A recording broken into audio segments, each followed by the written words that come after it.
My name's Paul Matthews. I train professional athletes. I help people get out of chronic pain. When I was 22 years old, I had the first of two fairly invasive surgeries that really kind of changed my entire life. I'm basically talking to this surgeon, neurosurgeon, in which he is essentially saying to me that they're going to cut on my spine, they're going to remove this herniated disc. And so against my better judgment, I decided to give in and have this lumbar spine surgery.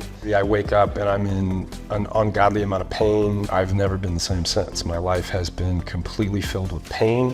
If it wasn't for the fact that they made it sound like it would be so quick and simple, I probably never would have given in. But that's what I was sold, and that's not what I got.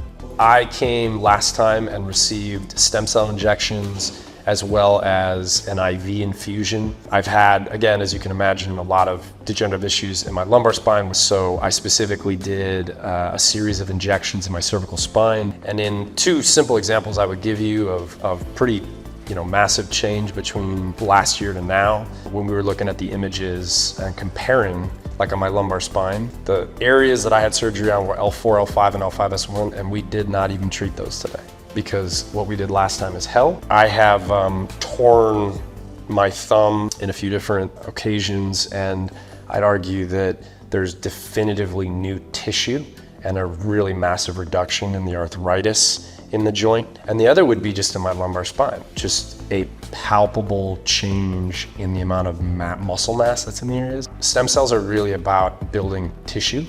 And one of the biggest problems that's happening to a lot of us as we get older and as we have injuries, you lose joint position, your nerves lose innervation into tissue, and your ability to actually build new tissue becomes rather compromised. So if you think about what stem cells are, they're like building blocks.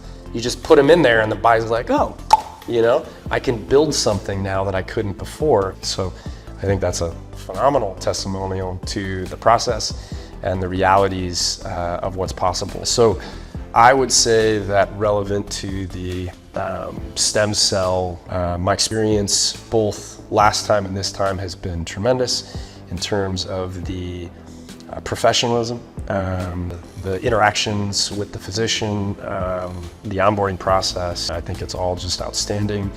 And I think in speaking to RMI very specifically, what I would say is that there are seemingly more and more stem cell options popping up all the time. But I think that it's about being around people you trust, people that operate at the highest level, and people that are consistent in their approach. And I think that's what RMI is going for in a really big way. The biggest thing I would say is that regenerative medicine trumps all medicine. And I think that that's absolutely something that's going to be the way of the future.